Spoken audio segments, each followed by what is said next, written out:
Welcome back to Your Hour. Joining me now is Mary Halsig with Mary Halsig Insurance and LTCareSolutions.com. That's true. That's their website. Mine's HalsigInsurance.com. Yeah. Okay.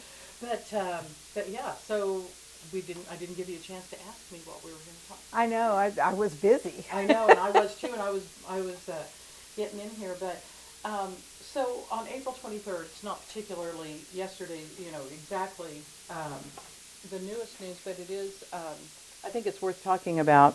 The FDA and CMS, Centers for Medicare and Medicaid, both released a press release about the rapid coverage pathway. And so what this is the concept is to accelerate patient access to life-changing medical devices. Okay. Okay, so, and trying to figure out what all those devices are, it's basically, they're looking at particularly class 2 and class 3 devices. Now, these are ones that have a higher risk to the patient, Okay. but also they're treating life-threatening diseases. So we're weighing risk against results, exactly, which is typically what we're doing with medicine all the time, right? Mm-hmm. So in looking at it, just classifying what is a class 2 or a class 3, the risk is moderate to high for a class 2, whereas with a class 3, it's the highest risk. So we're looking at things like heart stents and heart valves and things like that have to go through a lot of approval time to get to before they get to the patient. Right. There's a lot of research. So pacemakers, coronary stents, breast implants.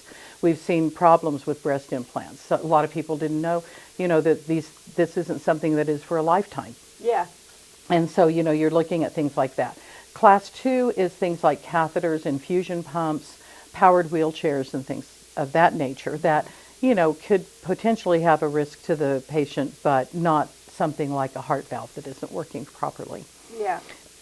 And so what they're looking at is trying to speed up this process. And the way they're trying to do that is by getting the FDA and Medicare experts involved earlier in the process. Mm-hmm. So that it's already flowing through the system, Yeah. through the process earlier, so that by the time that they feel that they have it fully developed and it's ready to market, then it's ready to be approved much faster.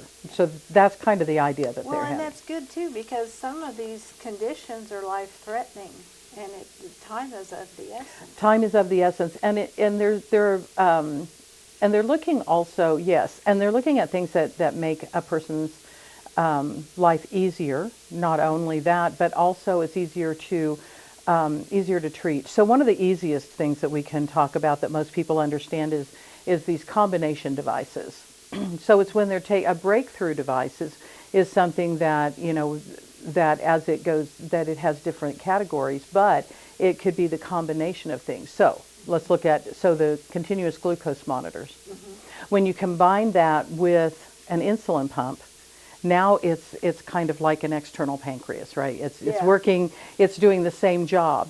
But for somebody with type 1 diabetes, this can be instrumental to good health, to their eyesight, to everything that because to their organs. Starts to function like it should. Yeah. Yes, it begins to function the way that it should, and we're seeing less damage because all of those sugar spikes are damaging the body. And so by having this combination device that's able to be two things that are separate, but putting them together is one of the things that they're looking at. Those kinds of devices, making those more readily available more quickly as improvements come and as new products come out. Yeah, so they can get them approved quicker. Get them approved and into the hands of people. Yeah. We were just having a conversation with Advanced Diabetes Supply this morning. They're out of California, and they do a lot of the mail order for diabetic equipment, and they were talking about the different things the different criteria that will qualify a patient to in order to qualify for, say, a continuous glucose monitor to be paid for by their Medicare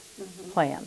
And so, but on the other side of that is a vendor, a manufacturer who is developing constantly improvements to those, and they also have to meet criteria to be approved.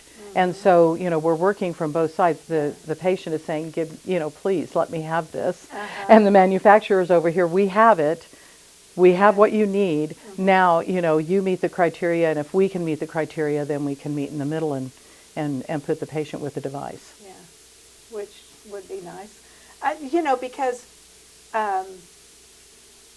your life is going to change when everything starts to function better. It does. And that, in turn, saves money on insurance down the road. And everything else. And it's longevity, it's quality of life. And so, let's see how this works out. But it's called RAPID if people want to, RAPID, if they want to look that up on FDA or CMS. Okay. Well, Mary, always a pleasure. Thanks for joining us. Thanks for having me.